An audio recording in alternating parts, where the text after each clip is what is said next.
Hello again and welcome back to another one. And today we have a couple of topics to cover as while we see Serena Williams' husband out here subliminally dissing Drake using M's comments from Rhythm and Flow. Today we also got some wild updates linked to M that's wowed fans on social media. I mean, we got songs from the man going quote double diamond in a foreign market, and we'll expand on this in a bit as it is not just outside the United States, as we also got an update from the United States that shows big things are coming when his team decides to do a RIAA update in the future. More on this later. And today we also have more that's come from the Game's decision to jump in the ring to defend Drake when the battle started between Drake and Kendrick Lamar, when Rick Ross also jumped in the ring. And this was brought forward to Game's manager Wack 100, and he was asked to explain the optics of this move from the game, and we'll expand on this in a bit. And today we also got more from LL Cool J, who looks to have stopped holding back when it comes to giving himself the props he feels he deserves, and he dropped a bomb on social media a few hours ago that sparked some interesting debates. And today we'll be starting with the wild updates from Eminem, and starting with the biggest non-single in US history. Till I Collapse got an update a few hours ago. Eminem and Nate Dogg's Till I Collapse is now eligible for 11 times platinum in the United States. It remains the best-selling non-single in the country. And moving over to the ARIA, the Australia Record Industry Association, not to be confused with the RIAA responsible for the United States. Well, we got some mind-blowing updates from Australia in 2024 so far, and from between January to September. For albums, we saw the Eminem Show updated to 18 times platinum in the country. Come on, man! And perhaps the first major market in which Encore has outsold MMLP. And for some context, back in 2014, the Eminem Show was certified 9 times platinum, so it managed to double its tally in the last 10 years. Like unbelievable longevity, a clear sign that a new generation discovered the classic album in this period. And for singles, Eminem got dozens of updates, and here are some highlights. Lose Yourself leads the pack in 2024 with a 20 times platinum certification. Come on, man! And Godzilla keeps climbing, now certified 6 times platinum. And it is wild because not too long ago, we got hip-hop magazines pushing the social media narrative that M's music did not age well, but just take a look at what the Eminem Show did between 2014 and 2024. And moving on, we got LL Cool J out here clearing the air about why he believes he's the most important rapper of all time. And this is based on what he achieved, and he went through the list during an interview on Apple Music. Check out a snippet. I'm gonna say this with humbly, but I really mean this. I think one day people are gonna wake up and realize that LL Cool J is the most important rapper that ever existed. I truly believe one day people are gonna say that. They're gonna say, yo, they're gonna look and they're gonna say, wow, when it comes to the jewelry, this is the guy who introduced all the diamond and the ice and the champagne. They're gonna say when it comes to the love songs, this is the guy who introduces the love songs and all the love shit. When it comes to the bad boy vibe, they're gonna realize, oh, this is the guy who introduced all the rebellious bad boy vibes before it was done. When it comes to the GOAT terminology, they're gonna say, yo, this is the guy who came up with the GOAT stuff. They're gonna say when it comes to Def Jam, wow, this is the first artist that was on Def Jam. They're gonna say, well, you know what I'm saying? Yeah. When it comes to the solo artist, gonna say, wow, this is the first solo artist to take it all the way around the world. Like, I mean, I could go on and on and on. They're gonna say, yo, when it comes to the FUBU, yo, this guy introduced the whole idea of putting clothing lines. Even before that, he did Troop. When they say, oh, when it comes to endorsements, oh, this is the guy who did the Kango and made the Kango popular before people even did that. When they talk about television, they gonna say, oh, this is the guy who did the credible stuff on TV and at the same time was still making credible records and wasn't just doing TV and using rap as a launch pad. When it comes to business, they're gonna say, wow, like I could go on and on and on and on and on. Yeah. So it's like, I feel like that's why in a lot of ways, it's hard for me to get into the movie thing, honestly, sincerely, and I mean this sincerely. And it's like, that's why it's not really that interesting for me, because I'm doing so much and I've done so much for the culture that it's almost like, it's unfathomable. I mean, Run DMC wasn't even on Def Jam, bro. You know what I'm saying? Yeah. Biggie made Going Back to Cali because, you know, I made the song first. Like these guys, like every artist that you can name, the biggest artists, the billionaire artists were launched on the label that I launched. But seriously, like I mean, these names, like the biggest names in hip hop that come from the 90s. And I'm saying this with love. I'm not trying to be funny style. I'm not trying to be arrogant. I really sincerely. I'm just saying, when you look at you take guys like Jay, these guys were launched off of Def Jam. That's the label I birthed. You talk about these guys like Kanye and all the things he's done. They were launched on a label that I birthed. Like, you can't, like, so it's like when I look at it really when I look at the epicenter of what it really is, come on, bro. Like it's almost unfathomable. I'm not trying to be arrogant. When I look at it for what it is factually, it's almost like, how do you make a movie about that? How do you make a movie about that? Like,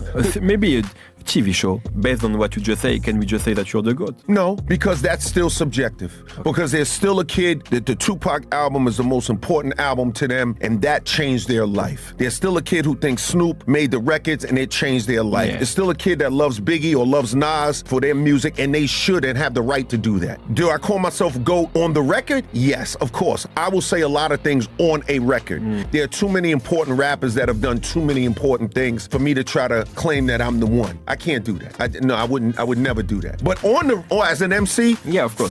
Yeah. And while many agree with LL with takes like, he's 1000% correct, but unfortunately the newer generation doesn't care about the things they didn't see in real time. With social media, well, I wouldn't say it is a newer generation problem, as every generation has had recency bias. I mean, Wilt Chamberlain gets clowned today even by the older generations who never saw him play basketball. And we see the same in football, where the athletes like Messi and Ronaldo get voted the GOATs. And I'm sure if the generation before the boomers were still with us, they'll never agree with that. And while some took the middle approach to LL's claims like, hey man, LL was the first rap superstar, a lot of this music business up till today was built off his success and legacy. I ain't saying he's right, but he ain't wrong either. And for some, this was perceived as arrogance. Even if you believe that, you can't say that. LL, come on man, that's for the world to decide. But personally,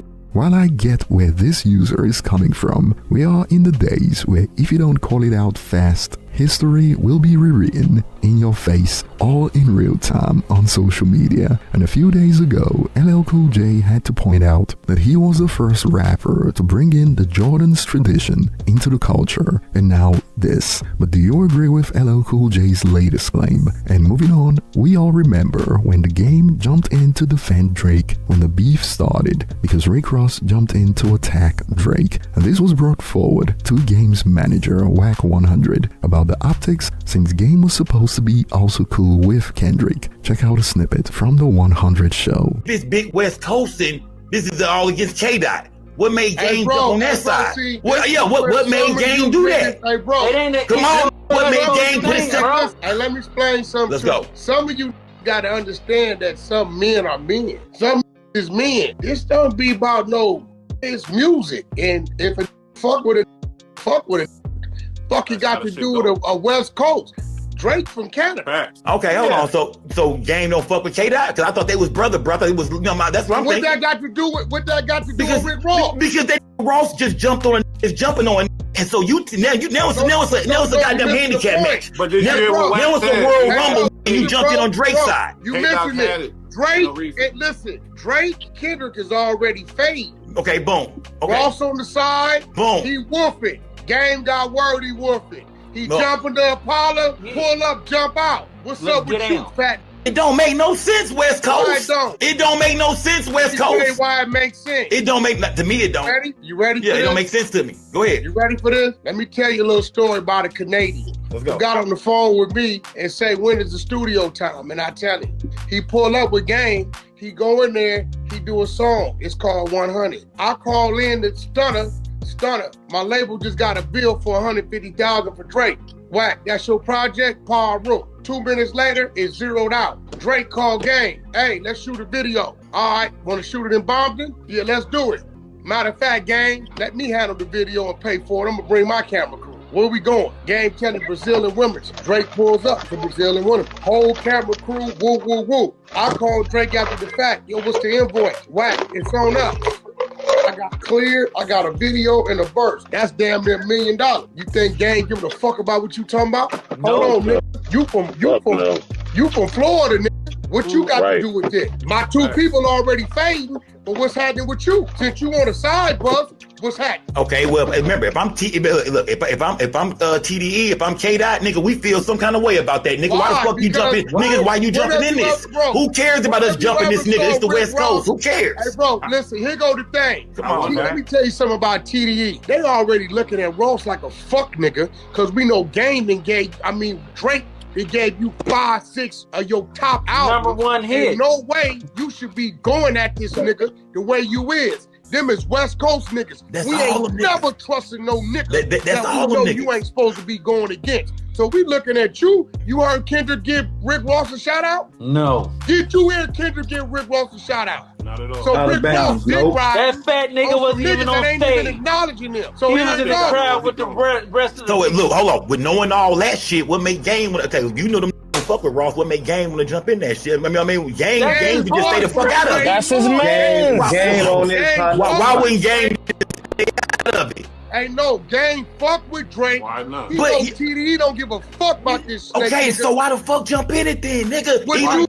way, either way, it made Game look like he don't fuck with K-Dot. And that's how K-Dot took it, I'm pretty sure. Okay, why? I'm pretty sure that's how he took it. And some believe that Wack is being inconsistent with his logic because he didn't apply the same thing when Drake took issue with DeMar DeRozan switching up on him when he was supposed to be Drake's homie way before the Kendrick battle when he switched sides. Check it out. Finally, Wack gets it. But funny how he doesn't understand the issue with DeRozan. All these traders like Future, Metro, etc. thought Kendrick was gonna work with them. Nope. He knows they can't be trusted by how they did Drake. Even if he hates him, Kendrick isn't dumb. And Rick Ross is also catching hands. Ross is a snake for that. Drake don't give this dude so many of his top hits, it's not even funny. Every song that made it to the top, he got from Drizzy. And some believe Wack is just making excuses for the Game, because Game has a history of being disloyal regardless. Drake dissed Ross first on a track, then Ross responded with a diss track. Game has no loyalty to the West Coast. Dr. Dre had Kendrick, 50 and Snoop at the Super Bowl. It is a reason he left the Game at home. And I remember when Game said Kanye did more for him in 2 weeks than Dr. Dre did for him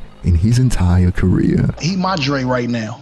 You know what I'm saying? It's crazy. You answered that very fast. It's crazy that Ye did more for me in the last 2 weeks than Dre did for me my whole career. And it's not, it's what it is. I remember reading a comment like, Game is only as loyal as his last meal. And speaking on Rick Ross, I also remember that Rick Ross was clowning Drake on social media after Like That dropped, way before Drake dissed him on a record. But over to you guys, share your thoughts below, thanks for watching, and see you on the next one.